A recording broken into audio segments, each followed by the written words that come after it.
Hello students, good morning. Jyotiba Phule group of education online class में आपका स्वागत है।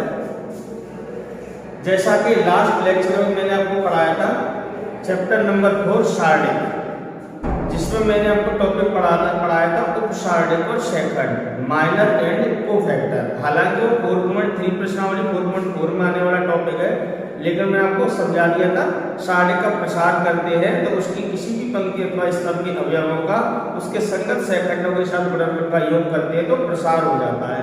ठीक है ना। तो 3x3 कोटि के शार्डिक का प्रसार करना हम सीख रहे थे। शार्डिक क्या होता है, ठीक है ना। शार्डिक की परिभाषा समझ ली थी। कोटि 1x1, 2x2 और 3x3 कोटि के शार्डिकों का प्रसार आपने जान लिया था। कुछ आपने क्वेश्चंस कर लिए थे, तो उसी कड़ी में देखो इसके बाद नया टॉपिक आएगा शार्डिकों के गुणधर्म। तो वो अभी कराने से पहले शार्डिक पर थोड़ा सा और फोकस करते हैं, कुछ क्वेश्चंस करते हैं। तो आज मैं प्रश्नावली आपको 4.1 और 4.2 के बारे में बताऊंगा। ठीक है ना। तो 4.1 आपके पास हो बुक तो उसको देखना, इसके कुछ क्वेश्चंस कराता हूँ 4.1 के। ठीक है ना। फिर आपको 4.2 कराने से पहले गुणधर्म पढ़ाऊंगा। ठीक है ना। तो प्रश्नावली 4.1 के कुछ क्वेश्चंस करते हैं, फिर देखेंगे इसके गुणधर्म जो कि मोस्ट इंपोर्टेंट है, उन्हीं के ऊपर क्वेश्चंस आते हैं। ठीक है ना। तो स्टार्ट करते हैं 4.1। सीधे सीधे क्वेश्चन है। क्या कह रहा है कि शार्डिकों का मान ज्ञात कीजिए। कोई शार्डिक 3x3 कोटि का हो या 2x2 कोटि का हो, आप मान ज्ञात करना जानते हैं। ठीक है ना। तो जैसे क्वेश्चन नंबर पहला तो आसान है, दूसरे का फर्स्ट शार्डिक का मान निकालना है। दूसरे का फर्स्ट क्वेश्चन देखिए, शार्डिक का मान ज्ञात कीजिए। क्या दे रखा है 2 4 cos theta minus sin theta sin theta cos theta. Question number दूसरे का प्रश्नावली 4.1 फर्स्ट पार्ट। डिफरेंट टाइप के क्वेश्चन कराना है आपको, अलग अलग टाइप के। ठीक है ना। क्या कह रहा है शार्डिक का मान ज्ञात कीजिए। कैसे लिख दिया है cos थीटा, एक नंबर में इसी प्रकार के सवाल आते हैं। cos theta minus sin theta और sin थीटा cos थीटा। ये देखिए इस शार्डिक का मान निकालना है। ये किस आदि से बना है, आदि का लॉजिक रहने कि शार्डिक का डेल्टा से व्यक्त कर देंगे। ठीक है ना। इसका मान निकालना है। तो 2x2 में कहने की जरूरत नहीं पड़ती किस पंक्ति के सापेक्ष प्रसार कर रहे हैं। इसमें तो केवल 4 अवयव होते हैं, ऊपर का गुणा नीचे करते हैं, माइनस नीचे का गुणा ऊपर। तो इसमें तो कोई दिक्कत नहीं, इसका गुणा इससे माइनस इसका गुणा इससे। तो cos थीटा का cos थीटा से गुणा होगा, cos square theta minus sin theta का माइनस sin थीटा से होगा, तो माइनस के sin स्क्वायर थीटा आएगा, माइनस माइनस क्या हो जाएगा प्लस। तो कुछ लोग तो इस स्टेप को ऊपर वाले को लिखते हैं, तो डायरेक्ट इसे cos थीटा का cos थीटा से गुणा, cos square theta minus sin theta का गुणा, minus minus sin minus minus क्या होगा प्लस। ये इसका रिजल्ट है। अब चूंकि आप जानते हो 10th क्लास की सर्वसंख्या बनी है, ट्रिग्नोमेट्रिक आइडेंटिटी त्रिकोणमितीय सर्वसंख्या cos square theta plus sin square theta बराबर किसके होता था, 1 के। तो यही हमारा आंसर है। समझ में आया। नेक्स्ट देखिए क्वेश्चन नंबर तीसरा और चौथा इसी प्रकार है। दूसरे का दूसरा पार्ट कर लेना, उसमें रिजल्ट सत्यापित करवाया है। ठीक है ना। कि एक मैट्रिक्स दे रखी है, दिखाई है 3a बराबर 27 a का शार्डिक, 3a का शार्डिक बराबर 27 a का शार्डिक। ठीक है ना। तो क्या होगा उसको समझना। ठीक है ना। तो कहना क्या चाह रहा है, तो मैं आपको शार्डिक की एक प्रॉपर्टी खास बात बताता हूं। प्रॉपर्टी यदि कैपिटल ए कोई n क्रॉस n कोटि का, यह अलग से नोट कर लेना, बहुत इंपॉर्टेंट बात है। यदि कैपिटल ए कोई n क्रॉस n कोटि का वर्ग आव्यूह हो, वर्ग आव्यूह हो, तब अगर किसी कांस्टेंट का इसमें गुणा किया जाए, उसके शार्डिक का मान लिया जाए, तो ये वैल्यू आती है k की घात n into a का शार्डिक। ये देखिए ये कांस्टेंट राशि घात को लेकर आएगी, घात का मतलब जो क्रम है उसको हल कर देगा। ठीक है ना। ये शार्डिकों के गुणधर्म आपको पढ़ाए जाएंगे तब भी समझ में आएगी ये बात। ऐसा होता क्यों है, क्योंकि वो कांस्टेंट का गुणा करोगे आव्यूह में तो प्रत्येक अवयव में गुणा हो जाएगा, प्रत्येक अवयव में गुणा हो जाएगा तो ये रिजल्ट सत्यापित हो जाता है। क्यों हो जाता है ये आगे जाकर गुणधर्म में आपको समझाएंगे, ठीक है ना। तो ये ध्यान रखना ट्रू स्टेटमेंट है, ठीक है ना। तो k a के शार्डिक का मान k की घात n a का शार्डिक होता है और अब आप देखोगे अपने आप रिजल्ट में भी आएगा, फिर समझ में आ जाएगी ये कहानी। तो देखो क्वेश्चन नंबर तीसरा करा दिया, चौथा करा देता हूं चलो। तो 3x3 का है क्वेश्चन नंबर 4। एक कोई आबी दे रखा है, ठीक है ना। आबी का मान किसके बराबर दे रखा है 101, एलिमेंट कुछ भी हो सकते हैं 101 और क्या दे रखा है 012 और क्या एलिमेंट दे रखा है 101 012 004 है ना। ये आबी दे रखा है 3x3 का है और कह रहा है सत्यापित कीजिए या दिखाइए, एक ही बात है। तो दिखाइए कि क्या 3 × a का शार्डिक बराबर 27 a का शार्डिक होगा। और ये तो हम जानते हैं, अरे k की जगह 3 हो गया देखो, तो k बाहर होगा तो k की घात n हो जाएगा। अब n क्या है, n 3x3 का ही तो एक आबू है, तो ये तो बिल्कुल सत्य बात है, ये होगा ही होगा कन्फर्म है, ठीक है ना। तो एक काम करो 3a के शार्डिक का मान निकालो और फिर 27 का मान a के शार्डिक का मान निकालो, समझ में आ गया। तो पहले एक काम करो a का शार्डिक निकालो, देखो 1 0 0 1 0 1 2 0 0 शार्डिक का मान क्या करना है 3x3 के, तो किसी भी पंक्ति अथवा स्तंभ के सामने इसको खोला जा सकता है। क्लियर बात समझ में आ रही है।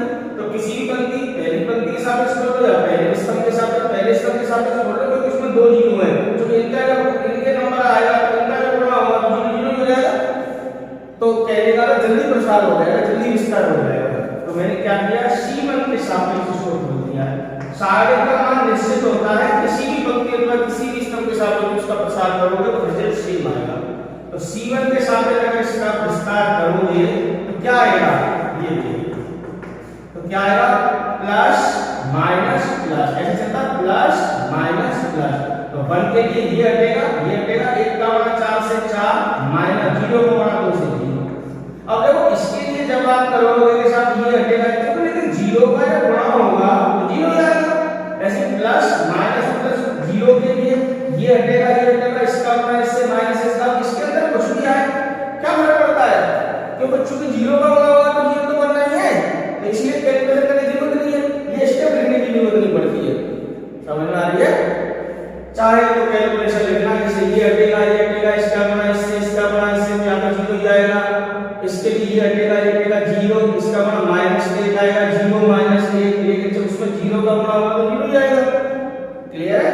तो सीधी बात दिखाई दे रही है कि a की शार्डिक का मान यहाँ से कितना है 3 नंबर दे दिया, ठीक है। ये मैंने एडवांस में निकाल के रखा है। अब मैं निकाला 3a का शार्डिक, तो पहले 3a होना चाहिए, 3 का गुणा करना पड़ेगा आबी a से, अभी तो इसका शार्डिक लिख लेगा।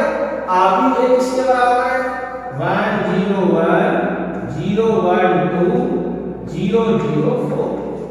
और हम जानते हैं कि अगर किसी कांस्टेंट का किसी आबी में गुणा होता है तो उसके प्रत्येक अवयव में होता है, ये हमारे पूर्व ज्ञान है, ठीक है ना। तो इस बात को लगाएंगे, देखिए तो करें 3a बराबर किसके हो जाएगा गुणा कर दो 3 1 3, ऐसे प्रत्येक अवयव में करना है 3 0 3 3 0 3 0 3 6 0 0 5। अरे प्रत्येक अवयव में मैंने 3 का गुणा कर दिया प्रत्येक अवयव, ठीक है ना। अब इसके शार्डिक का मान निकालना तो सीधी बात है, 3a का शार्डिक बराबर क्या आएगा आबी का चिन्ह हटाएंगे शार्डिक का चिन्ह लगाएंगे,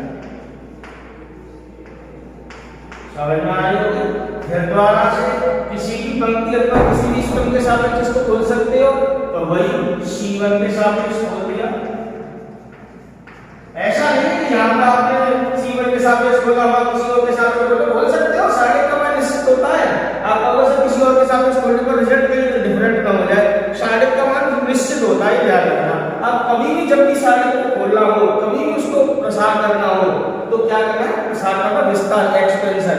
तो आप किसी भी पंक्ति अथवा किसी भी स्तंभ के साथ उसको खोल सकते हो। चिन्हों का ध्यान रखना बस, ठीक है ना। जैसे इसके साथ बोलो प्लस माइनस प्लस, तो यहाँ क्या आएगा, माइनस आएगा, तो माइनस प्लस माइनस ऐसे। अब यहाँ पर plus minus plus plus minus plus. 3 के लिए ये हटेगा 12 किया 36, माइनस है का मान 0, 0 का मान 6 से 0। अब इनके लिए तो मुझे कुछ छोड़ने की जरूरत ही नहीं पड़ेगी, जैसे कि यहाँ पर था।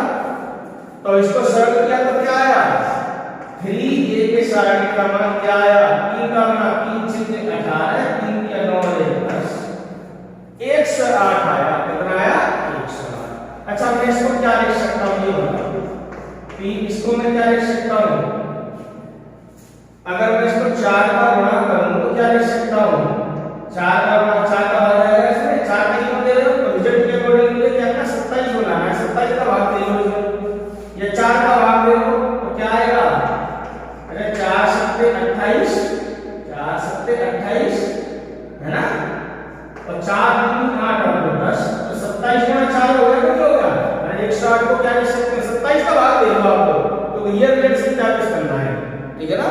तो 27 का 108 हो जाते हैं। अच्छा एक बार बताओ, 3a के साइड का मान कितना निकला, 27, ये 27 तो ऐसे ही लिया मैंने, और ये 4 किसके बराबर था, ये देखो समीकरण 1 से 4 को क्या डाला सकता है, a का साइड, तो ये कितना आ गया, 4 के जगह पे क्या लिख दिया, a का साइड, तो 3a का साइड बराबर किसके आ गया, 27 a का साइड आया समझ में। अब देखो ये तो आ नहीं था, अब k का मान कितना है, देखो 3, रिजल्ट में क्या लिखा है, k की घात n, n का मतलब 3, a का साइड क्या आएगा 27, a का साइड, ये तो आना ही था। अगर आव्यूह है, n क्रम का आव्यूह है, तो k का मान, k के साइड का मान k की घात n, k के साइड के बराबर होता है, और यहाँ पर n कितना था, तो 3 कोटि का, तो n का मान 3 होगा, किसका बराबर है 3 का, तो 3 की घात 3 होगी। तो ये तो ट्रू स्टेटमेंट था, ये हम पहले से जानते हैं, ये ध्यान रखना, ठीक है ना। k के साइड का मान k की घात n का, मान लो आपको 2 + 2 का होता, तो n का मान 2 होता, तो k की घात 2, 3 की घात 2 9, तो 9 लेकर सत्यापित करवाता, तो 3a का साइड बराबर 9a का साइड, अगर वो 2 + 2 का आगे देता तो, जैसा कि क्वेश्चन नंबर 3 में दे रखा है। बात समझ में आ रही है। नेक्स्ट देखते हैं इसके, तो ये क्वेश्चन नोट कर लेना, इंपॉर्टेंट क्वेश्चन है, और पेपर में ऐसे ही पूछे जाएंगे, ठीक है ना। और चैप्टर आगे बढ़ेगा तो आपको और समझ में आता चलेगा ये, ठीक है ना। जो पढ़ाया जाता है उसको आप नोट्स बनाएं, ठीक है ना। वीडियो तो लेक्चर तो देखकर आप अलग हट जाओगे, उसको कॉपी मेंटेन करें, रजिस्टर बनाएं और अपना नोट्स बनाओगे तो ज्यादा अच्छा समझ में आता रहेगा। क्वेश्चन नंबर 5 में क्या कह रहा है, निम्नलिखित सारणियों के मान ज्ञात कीजिए। आप आसानी से कर सकते हो, क्योंकि आपको किसी भी पंक्ति अथवा किसी भी स्तंभ के साथ इसको खोलना है, बस जैसे a के साइड का और ये निकालना है, ऐसे ही क्वेश्चन नंबर 5 में करना है। क्वेश्चन नंबर देखिए 7, इस प्रकार का सवाल मैंने आपको बताया था, वही होगा x का मान ज्ञात कीजिए। दो सारणी एक दूसरे के बराबर दे रखी है, तो समीकरण बनाना है केवल, अरे उनका प्रसार करना है, विस्तार करना है। देखिए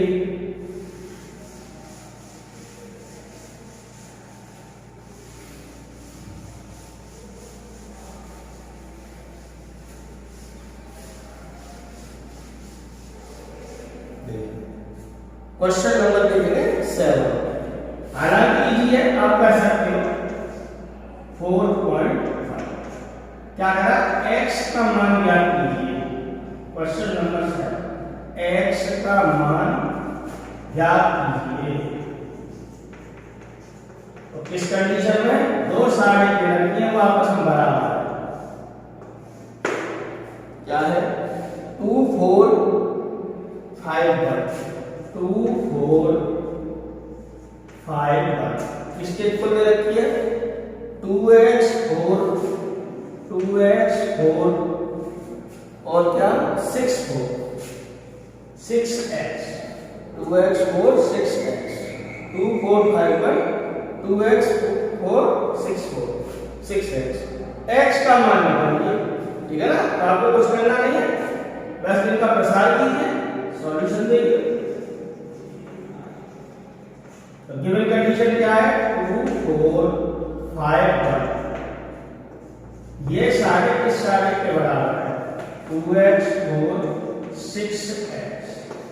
तो बस सारे का मान कैसे निकालते हैं, क्रॉस टू का वही काम कर लीजिए, ऊपर का बना नीचे माइनस नीचे का बना ऊपर, 2 का बना 1 से करोगे 2, 5 का बना 4 से करोगे 5 चौके 20, 2x का बना 1 से करोगे 2x स्क्वायर, 6 का बना 4 से करोगे 6 चौके 24। बस इस कंडीशन को सेटिस्फाई कर लीजिए, सम करा दीजिए। 2 में से 20 जाएगा माइनस के 18, 24 को उधर ले आइए, आगे हो जाएंगे प्लस के 24, बराबर में क्या रहेगा 2x स्क्वायर। समझ में आ रहा होगा अच्छे से। यहाँ पर 24 में से 18 जाएंगे, कितने बचेंगे 6, बराबर 2x स्क्वायर, या 2x स्क्वायर बराबर क्या आ गया 6, 2 से कटेगा 3, x स्क्वायर बराबर 3 आया, और x बराबर क्या आएगा प्लस माइनस 3 का वर्ग कितना होगा √3। तो आप देखेंगे अपने आंसर की में जाके क्वेश्चन नंबर 7 का पहला पार्ट 4.1 में यही आंसर आया होगा। एक बार चेक कर लेते हैं, यही आंसर आएगा 7 का पहला। ठीक, सेम क्वेश्चन 7 का दूसरा है और 8वां क्वेश्चन भी इसी प्रकार है। कर पाएंगे आप आसानी से। अब इसमें एक नया टॉपिक मैं बढ़ाने जा रहा हूं, उसको ढंग से समझना, ठीक है ना। तो नया टॉपिक है अपना सारणी के गुणधर्म। तो आप अपनी कॉपी में भी हेडिंग डाल लेना, सारणी के गुणधर्म। तो इसके कुछ ज्यादा तो नहीं, 6-7 गुणधर्म है, उनको मैं आपको बारी बारी से समझाता हूँ और यूज में आते रहते हैं, ठीक है ना। तो देखिए क्या गुणधर्म दे रखे हैं, क्या होता है, वो मैं आपको विद प्रूफ एग्जाम्पल के साथ कराऊंगा, ठीक है ना। तो सारे के गुणधर्म, प्रॉपर्टीज ऑफ डिटरमिनेंट, ठीक है ना।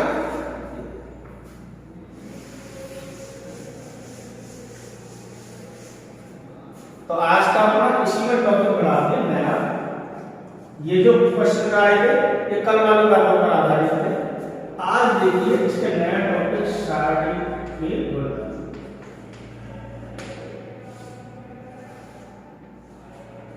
ये सारणियों के गुणधर्म बहुत काम नहीं है। सारणी का मान किसी दिए गए मान के बराबर सिद्ध करने के लिए गुणधर्मों का प्रयोग करते हैं, और पेपर में जो क्वेश्चन आता है ना 3 नंबर का, वो इसी पर आधारित आता है, सारणी के गुणधर्म। तो कई बार तो लिख के भी देता है कि गुणधर्मों का प्रयोग करके सिद्ध कीजिए। यह सारणी का मान कभी भी किसी दिए गए मान के बराबर सिद्ध करने के लिए इन्हीं का प्रयोग करना पड़ता है। क्यों करना पड़ता है, सारणी का मान इजी बनाने के लिए, ठीक है ना। अब कैसे करेंगे वो तो आपको टॉपिक जब चलेगा प्रश्नावली 4.2 तब आपको समझ में आने लगेगा कि कहां से आ रही है ये बात, ठीक है ना। तो ये 6-7 गुणधर्म है, इनको ढंग से समझना है, ठीक है ना। तो पहला फर्स्ट प्रॉपर्टी, ठीक है ना, properties of determinant, properties of determinant.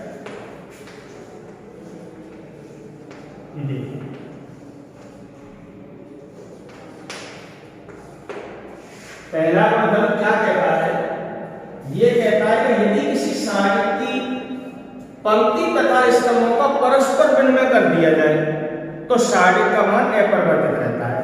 मतलब अगर किसी सारणी की पंक्तियों को स्तंभ बना दो, स्तंभों को पंक्ति, तो उसके मान पर कोई प्रभाव नहीं पड़ेगा, ठीक है ना। तो उसका मान अपरिवर्तित रहेगा, अनचेंज रहेगा, ठीक है ना। पहला गुणधर्म क्या कहता है, यदि किसी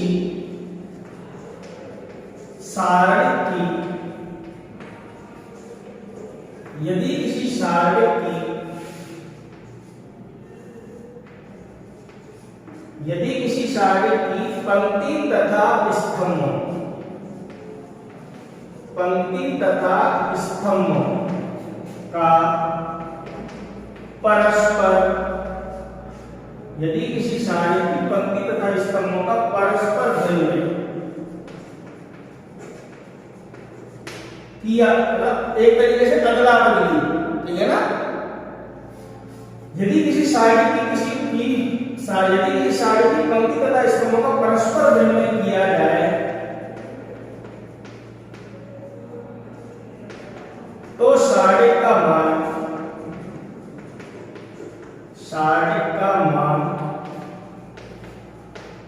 अपरिवर्तित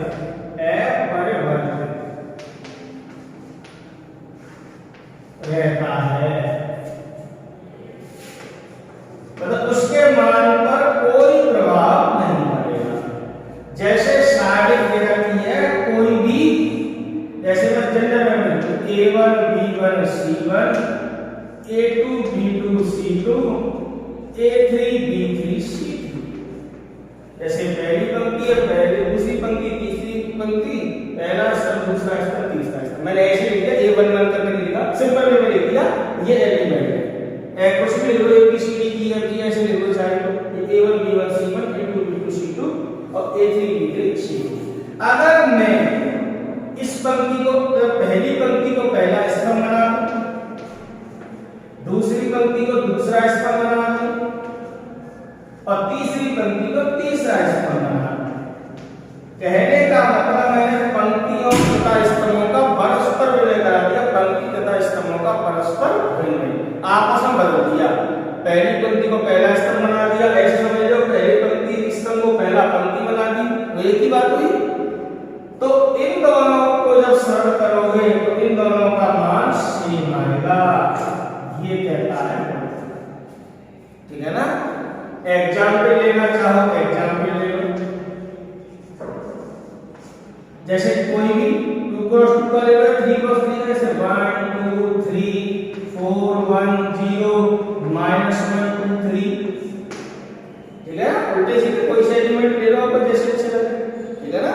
अब इस साइड का मान, अगर इसकी पंक्ति और स्तंभों को मैं बदला बदली करूं, देखो 1 2 3 4 1 0 -1 2 3। ठीक है ना। मैंने पंक्ति को स्तंभ बना दिया, दोनों का मान सेम आएगा। चाहे तो आप चेक करके देख लो, देखो R1 के सापेक्ष जोड़ दो इसको, R1 किसी के सापेक्ष जोड़ सकते हो, R1 के सापेक्ष विस्तार कराना। ठीक है ना। तो कराओ, क्या आएगा, प्लस माइनस प्लस, कैसे ध्यान रखो, प्लस माइनस प्लस। तो 1 के लिए ये हटेगा, ये हटेगा, 1 का मान 3 से 3 -2 का मान 0 से 0, -2 के लिए ये हटेगा, ये हटेगा, 4 का मान 3 से 12 -1 का मान 0 से 0 रहेगा, प्लस माइनस प्लस 3 के लिए क्या हटेगा, ये पंक्ति ये सब कैसे हटा लेंगे, ये आपको लेक्चर नंबर 1 में समझा रखा था। ठीक है ना। नहीं आ रहा था समझ में, जो जहां स्थान पड़ जाएगा। ये 3 काम है, पहली पंक्ति तीसरे स्तंभ में, तो पहली पंक्ति हटेगी, तीसरा स्तंभ। 4 का गुणा 2 से 8 -1 का गुणा 1 से करोगे तो -1 आएगा, माइनस क्या हो जाएगा, प्लस। सरल करना इसको, कितनी वैल्यू आएगी इसकी, 1 का गुणा 3 से करोगे 3, 2 का गुणा 12 से करोगे 24, 8 एक 9 दिया, कितने करोगे 27, 27 और 3 30 में से 24 जाएंगे, 26 आ गया। मतलब आपने इस डेल्टा वन का मान देखा, अरे इसको डेल्टा वन दे दो और इसको नई साइड डेल्टा दे दो, तो डेल्टा वन का मान देगा आपने कितना आया, कितना निकल के आया 26। तो डेल्टा टू क्या है, इसी साइड को तो बदल के रख दिया है, अरे पंक्ति और स्तंभ को बदल के रख दिया है। तो इसका प्रसार करोगे तुम किसी के सापेक्ष कर सकते हो, दूसरे वाले साइड का प्रसार कर रहा हूं मैं, आप R1 के सापेक्ष कर लो, किसी के सापेक्ष कर लो। ठीक है ना। तो डेल्टा टू का मान क्या आएगा, इस साइड को डेल्टा टू कह दिया, इसको डेल्टा वन। ठीक है ना। तो क्या आएगा, वही पंक्ति पहली पंक्ति के साथ प्रसार कर रहा हूं, किसी के सापेक्ष किया जा सकता है। तो डेल्टा टू बराबर क्या आएगा, सरल करो, प्लस माइनस प्लस, चिन्हों का ध्यान रखना है, ये हटेगा, ये हटेगा, 1 का गुणा 3 से 3 -0, -4 के लिए ये हटेगा, ये हटेगा, 2 3 6 3 2 6, जो भी कैलकुलेशन आई करते रहेंगे, प्लस माइनस प्लस का चिन्ह आएगा। लेकिन यहाँ क्या चल रहा है, माइनस, यहाँ पर माइनस लिखोगे तो माइनस का ही हो जाएगा, हमारे चिन्ह को बदल देगा, प्लस माइनस प्लस, -1 था तो -1 हो गया, ये हटेगा, ये हटेगा, 2 का गुणा 0 से 0, -3 का गुणा 1 से 3। आप देखोगे यहाँ से कितना आया 3, 6 में से 6 जाएंगे, कितना आएगा जीरो, जीरो का मान 4 से करोगे तो क्या आएगा? 0। ठीक है ना? 27 और 3, 30 में से 24 जाएंगे 6 आएगा इसका मान। ठीक है ना? अब इसको सरल करो, माइनस का मान प्लस के 3 और 3 कितने आए? 6। तो आपने क्या देगा? जो मान डेल्टा 1 का था वही डेल्टा 2। तो इन दोनों साइडों का मान बराबर है। और ये साइड कैसे थे? इस साइड की पंक्ति तथा स्तंभों का परस्पर विनिमय करके मैंने ये साइड बनाया था। तो मैं यही गुणधर्म पढ़ा रहा हूं। यदि किसी साइड की पंक्ति तथा स्तंभों का परस्पर विनिमय किया जाए तो साइड का मान अपरिवर्तित रहता है। तो जो इस साइड का मान था वही इस साइड का मान रहेगा। मतलब पंक्ति तथा स्तंभों का परस्पर विनिमय करने पर उस साइड पर कोई प्रभाव नहीं पड़ेगा। ठीक है ना? तो कभी भी ध्यान रखना, साइड की पंक्ति तथा स्तंभों का सभी का, तो ऐसा नहीं एक पंक्ति को एक स्तंभ बना दिया बाकी को ऐसे उल्टा सीधा लिख दिया। पंक्ति और स्तंभों को आप बदल दोगे तो साइड के मान पर कोई प्रभाव नहीं पड़ेगा। तो ये गुणधर्म आपके ढंग से समझ में आ गया होगा। नेक्स्ट गुणधर्म देखते हैं क्या कहता है। ये कहता है कि यदि किसी साइड की किन्हीं दो पंक्ति अथवा स्तंभों को बदल दिया जाए, यदि किसी साइड की किन्हीं दो पंक्ति तथा स्तंभों को परस्पर बदल दिया जाए, पंक्ति को पंक्ति से बदला जाए, स्तंभ को स्तंभ से, ऐसा नहीं पंक्ति को स्तंभ से बदल दो, ऐसे बदला नहीं जाएगा। तो यदि किसी साइड की कोई तो पंक्ति अथवा स्तंभों को बदल दिया जाए, परस्पर बदल दिया जाए। दूसरा उदाहरण सुनो, यदि किसी साइड की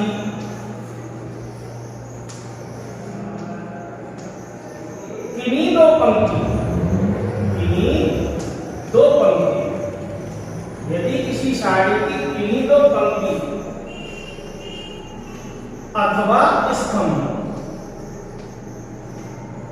ऐसा नहीं पंक्तियों को बदलेंगे, स्तंभों को बदल सकते हैं, किन्हीं दो पंक्ति को बदल दो या किन्हीं दो स्तंभों को। यदि किसी साइड की किन्हीं दो पंक्ति अथवा स्तंभों को परस्पर बदला जाए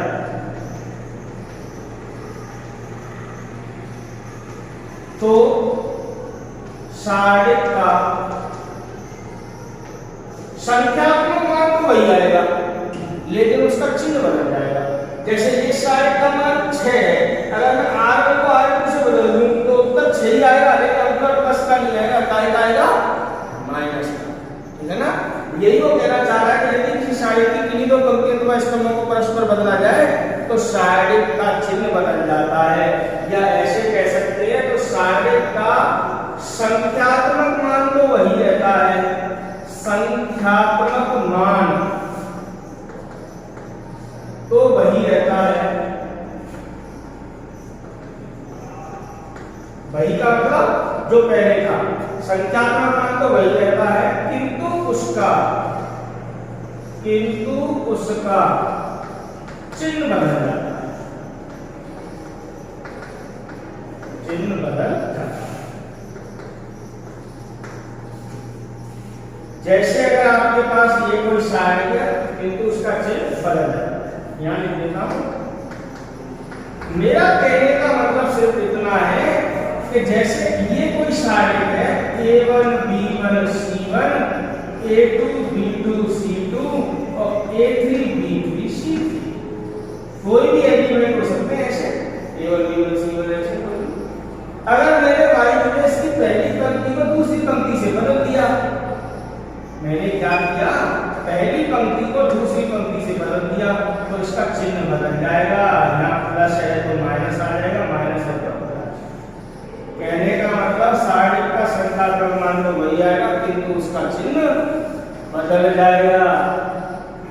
जैसे R1 की जगह R2 लिख रहा हूं, R2 की जगह R1 लिख रहा हूं, तो ये A2 B2 C2, A1 B1 C1 और A3 B3 C। ये समझ में आया? एग्जाम्पल देख लो आपको। जैसे एक साइड ये था, इसका मान कितना था? लिखा था आपने डेल्टा 1 में डेल्टा 6 था इसका, अच्छे से सॉल्व किया था आपने। अब आप क्या करो, इस साइड में एक्सपेरिमेंट करके देखो कि इसकी R1 को R2 से बदल दो, इसको बदल दो,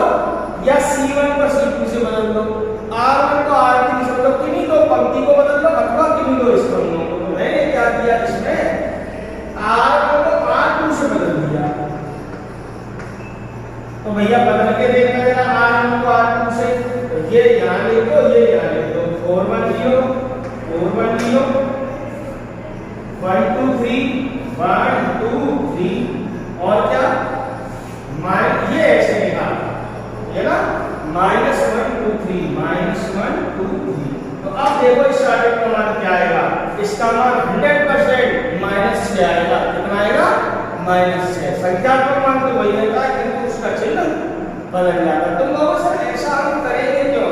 तो ये बातें जब समझ में आएगी तो सवाल को प्रूव करना होगा। शार्टेड ले लेगा ए बी सी में कुछ ऐसा x y z में और उसकी पंक्तियों में डिफरेंट अवयव दे देगा, कहेगा सिद्ध कीजिए ये इसके बराबर है। तो इन्हीं गुणधर्मों से हम क्या करेंगे, उस शार्टेड को सरल बताएंगे, ठीक है ना, तभी उसका प्रसार हो पाएगा। डायरेक्ट प्रसार करने पर आंसर नहीं आएगा, ठीक है ना, तब इनका यूज होगा, ठीक है ना। तो गुणधर्मों को माइंड में सेट करते रहना। ये 3 नंबर का सवाल पूरे एग्जाम में जरूर पूछा जाएगा, ठीक है ना। अब देखो इसका प्रसार करके देखो, किसी भी पंक्ति के सापेक्ष कर सकते हैं, किसी भी स्तंभ के सापेक्ष R1 के सापेक्ष विस्तार कर कीजिए, क्या आएगा, प्लस माइनस प्लस 4 के लिए ये हटेगा 2 दिया 6 3 दूनी 6 प्लस -1 के लिए ये हटेगा 1 का होगा 3 से 3 माइनस -1 का होगा इससे का होगा -3 आएगा, माइनस कितना हो जाएगा प्लस माइनस प्लस 0 के लिए। अब 0 के लिए तो देखो ये हटेगा इसका बड़ा इससे माइनस करने से पहला क्या 0 का बड़ा होगा तो क्या आ जाएगा 0। 6 में से 6 जाएगा 0 का मान 4 से 0 3 और 3 से माइनस के 6 हो गए प्लस के 0 क्या आएगा माइनस। देख रहे हैं आप, थोड़ा बाहर साउंड प्रॉब्लम है तो आवाज में थोड़ी अगर आपको कम सुनाई दे रही हो तो उसको एक बार खुद चेक कर लेना, मतलब खुद ही इसको दोबारा से देख लेना वीडियो को, ठीक है ना। तो ये आपकी समझ में आ रहा होगा। तो ये गुणधर्म हमारा सेकंड समझ में आया। देखो मैंने क्या किया था, ये सारे का उसमें तो इसको डेट का कह लो या कह लो, ये सारे का मान फिक्स था 6 था। अब मैंने इस सारे का क्या किया, इसकी पहली पंक्ति को पहले स्तंभ से भर दिया, ठीक है ना। जब मैंने R1 के सापेक्ष इसका विस्तार किया तो रिजल्ट आया 6। किसी के सापेक्ष कर लेना 6 आएगा। अब मैंने क्या किया, इसमें R1 को R2 से बदल के देखा तो मैंने क्या लिखा था कि R1 को R2 से बदलो, R1 को R3 से, R2 को R3 से, या C1 को C2 से। अगर ऐसा आपने किया है केवल एक बार, ऐसा नहीं दूसरी बार बदल लो, दूसरी बार बदलो फिर माइनस आएगा तो माइनस क्या हो जाएगा प्लस, एक बार ही बदलना है। तो संख्यात्मक मान तो वही आएगा किंतु उसका चिन्ह बदल जाएगा। क्लियर? तो ये हमारा शार्टेड का सेकंड गुणधर्म था। अब आते नंबर थर्ड गुणधर्म। ये कह रहा है कि यदि किसी शार्टेड की कोई तो पंक्ति अथवा स्तंभ समान हो जाए, क्या हो जाए समान, तो उसका प्रसार करने की जरूरत नहीं है, उस शार्टेड का मान 0 आएगा। कन्फर्म में ऐसा गुणधर्म कहता है। आप चेक करके देखोगे तो 100% ऐसे आएगा, है ना। और पेपर में भी जब हम क्वेश्चन करते हैं तो डायरेक्ट गुणधर्म से लिख देते हैं कि साहब इसकी 2 पंक्ति समान है या 2 स्तंभ समान है, शार्टेड का मान 0 होगा, ऐसा गुणधर्म कहता है। तो तीसरा गुणधर्म क्या कहता है कि यदि किसी शार्टेड, देखो हर 5-6 गुणधर्म 6 रेफरेंस बुक पढ़ोगे तो 7-8 भी रखे हैं, इसमें 6 या 7 दे रखे हैं तो इनको बारी-बारी से डिस्कस कर रहा हूं मैं, ठीक है ना। एक बार गुणधर्म रह जाएगा, उसको अगली क्लास में लेंगे, ठीक है ना। तो ये समझना तीसरा गुणधर्म, यदि किसी शार्टेड की कोई दो पंक्ति, ये पंक्ति के लिए लागू होती है, स्तंभ के लिए भी होती है, अथवा स्तंभ समान, हालांकि समान के सर्वसम भी हो सकते हैं। मतलब ऐसा है, पहली पंक्ति है इसमें लिखा है 2 3 5 और दूसरी पंक्ति में लिखा है 4 6 10, मतलब 2 का गुणज भी है, तो भी उस केस में क्या होता है 2 बार आता है, लेकिन वो आगे जाके बताऊंगा मैं। फिलहाल तो ये समझो कि यदि किसी शार्टेड की कोई 2 पंक्ति अथवा स्तंभ समान हो तो उस शार्टेड का मान,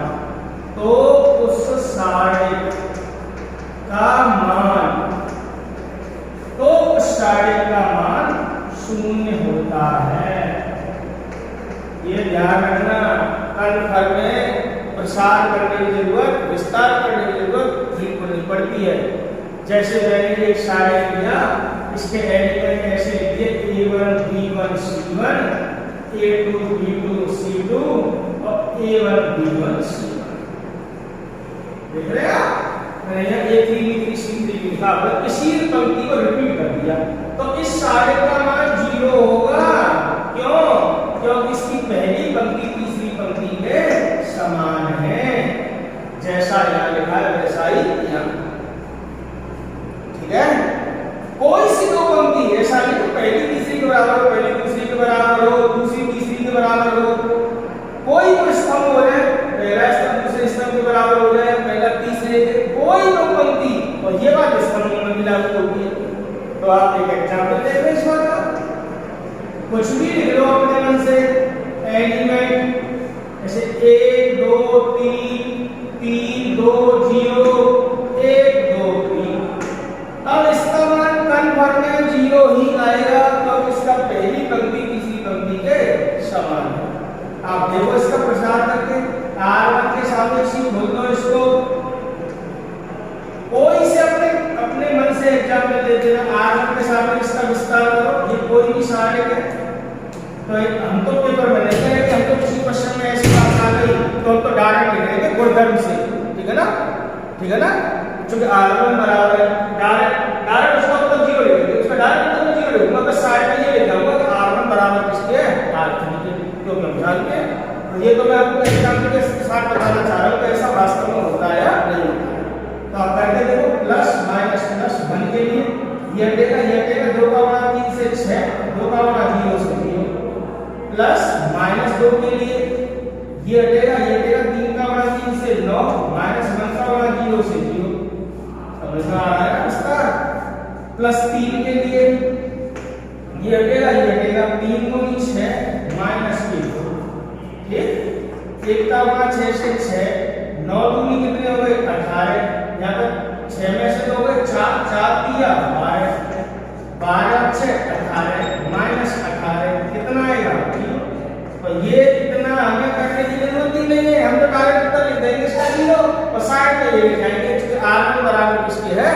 R3 है। तो ये गुणधर्म कहता है कि यदि किसी सारणी की कोई दो पंक्ति अथवा स्तंभ समान हो तो उस सारणी का मान 0 होता है। ठीक? अब इसका आगे का गुणधर्म, तो आज मैंने आपके सारणी के 3 गुणधर्म आपको समझाए। चूंकि ये लाइव क्लास में तो इतने टाइम से ज्यादा नहीं हो सकता, तो इसका अगले जो 3 गुणधर्म है मैं आपको नेक्स्ट क्लास में डिस्कस करूंगा, और बहुत ही इंपॉर्टेंट गुणधर्म आने वाले हैं जिनका आप सवालों में यूज करोगे। तो मुझे लगता है आज आपने पहला टॉपिक तो आपको समझ में सब कुछ आ ही रहा होगा। उपसारणी और सेकंड मैंने एक्स्ट्रा वाला मतलब 4.4 में जो आने वाली है 4.3 वो भी पहले पढ़ा दी है, तो कोई दिक्कत नहीं है। तो आज के लिए आपके समझ में आ गए होंगे 3 गुणधर्म, नेक्स्ट डिस्कशन करेंगे अगली क्लास में। तो आज के लिए इतना ही, थैंक यू।